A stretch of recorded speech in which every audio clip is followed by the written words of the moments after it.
kita bicarakan betapa bajingannya globalis berlanjut. Dalam 3 besar bisnis di dunia yang omsetnya atau turnovernya perputaran keuangannya tertinggi, nomor 1 adalah food beverage business. Nomor 2, games dan toys. Catatan, kasino masuk di sini. Game online dan lain sebagainya masuk di sini. Kemudian bisnis health dan pharmaceutical menjadi bisnis nomor 3 di dunia karena pandemi COVID juga memberi kontribusi yang sangat besar dalam naiknya omset bisnis kesehatan dan bisnis obat-obatan. Baru di bawahnya, military war complex, digital IT teknologi, energi, dan seterusnya. Bedanya, bisnis food ini pemiliknya jutaan. Mulai dari yang receh, angkringan di trotoar, sampai yang besar-besar, chain restoran misalnya, ala McDonald's, Starbucks, dan manufaktur proses food besar lainnya. Mulai dari penghasil susu, keju, pemotongan daging, daging ayam, dan berbagai pabrik makanan kemasan, semua nilainya triliun dolar bisnis setiap tahunnya. Sementara, kasino, pabrik obat-obatan, peralatan perang, modalnya besar, pemainnya sedikit, sehingga cuannya muter di kalangan elit 1%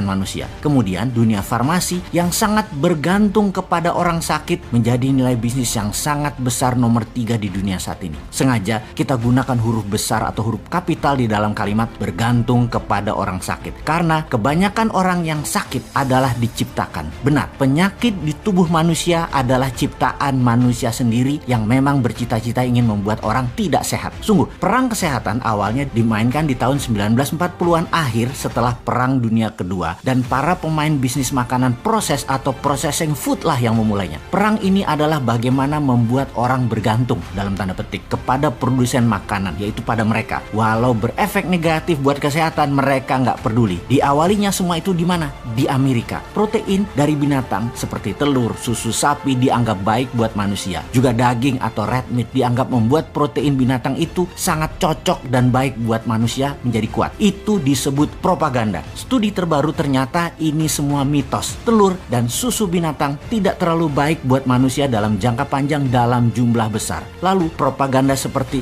real man eat meat atau lelaki sejati pemakan daging, ternyata protein hewani berlebihan banyak menimbulkan masalah jangka panjang seperti darah tinggi, diabetes, jantung, kolesterol, dan kanker. Propaganda kencang tadi memang diciptakan para produsen makanan kemasan dan industri daging, telur, susu agar mengarahkan pikiran bawah sadar jutaan manusia, dan sekarang sudah miliaran manusia, berpikir bahwa daging, susu, telur adalah makanan ini baik untuk kita dan baik untuk kesehatan kita. Bahwa makanan hewani dari hewani terbaik buat tubuh manusia. Efeknya ketika berlebihan ternyata banyak penyakit yang timbul sebagai efek langsung memakan meat, daging, juga poultry, daging unggas yang berlebihan dikonsumsi, juga gula atau sugary drink dengan efek darah tinggi, kolesterol, kanker, dan diabetes. Lalu muncullah asosiasi terkenal di Amerika yang mengedukasi tentang kesehatan dan kesembuhan bagi mereka yang terkena diabetes, kena kolesterol, kena darah tinggi, serta kanker. Ada American Diabetes Association, ada American Cancer Association, ada American Heart Association. Cita-citanya mulia untuk membuat dunia dan berbagai penyakit tersebut hilang. Namun yang aneh ternyata di luar obat-obatannya yang harus dikonsumsi, ternyata makanan yang direkomendasikan adalah makanan yang malah membuat manusia tetap berpenyakit tersebut, bukan menyembuhkan. Alih-alih keheranan baru terungkap beberapa tahun ini bahwa sponsor asosiasi tersebut ya para produsen makanan juga yang makanannya yang sumber penyakit tersebut. Efeknya dunia farmasi dan kesehatan diuntungkan. Seumur hidup manusia yang terkena makanan tidak sehat tadi akan pakai obat-obatan kimia seumur hidup seperti obat darah tinggi, obat gula, dan lain sebagainya. Akan dipaksa semua manusia yang menderita tersebut memakan obat seumur hidup oleh dunia farmasi dan oleh dunia kedokteran. Sehubungan dengan itu semua, ada sebuah challenge menarik bagi sahabat jika ingin membuktikan apa yang dikatakan semua itu adalah benar. Kita akan buktikan kalau bersama tantangan ini kolesterol Anda akan turun menjadi normal, gula darah Anda akan menjadi normal, tensi darah Anda akan turun. Beranikah Anda melakukannya? Gerakan ini anti globalis banget, yaitu makan makanan selama 2 minggu ke depan semuanya plant-based food, makanan berbasis sayuran, makanan asli Indonesia, makanan yang terbuat dari tanaman, makanan seperti lodeh, gudeg, cah kangkung, dan banyak lagi. Nasi merah kalau perlu, juga rebusan tela, ubi, talas, makanan tradisional, jajanan tradisional, banyak banget lainnya termasuk gado-gado, pecel, terong balado, salad buah, dressingnya hanya jeruk lemon, dan tapi kalau buah terpaksa non durian dulu, dan lain sebagainya selama 2 minggu. Atau banyak kok restoran vegan di semua kota di Indonesia yang sudah punya makanan plant-based food ini. Lakukan tes darah sebelumnya dan lakukan di hari ke-15 setelah melaksanakan plant-based food ini. Garansi semuanya akan normal kembali dan Anda tidak perlu obat-obatan kimia lagi. lagi. Stop makanan pabrikan, stop makanan dalam kemasan, stop makanan processed food. Mau itu Indomie, sosis, juga daging merah, daging putih, apa aja. Anda tidak perlu mediator lagi untuk mendapatkan protein. Nggak perlu sapi, nggak perlu kambing. Itu semua mediator. Makan aja plant-based food. Anda akan lebih kuat dari Anda sebelumnya dan lebih sehat. Informasi ini hanya bentuk pernyataan bahwa kita anti globalis, termasuk pemahaman globalis yang tidak sehat dan membuat manusia selalu bergantung pada obat kimia. Selamat bergabung menjadi vegan selama 2 minggu ke depan.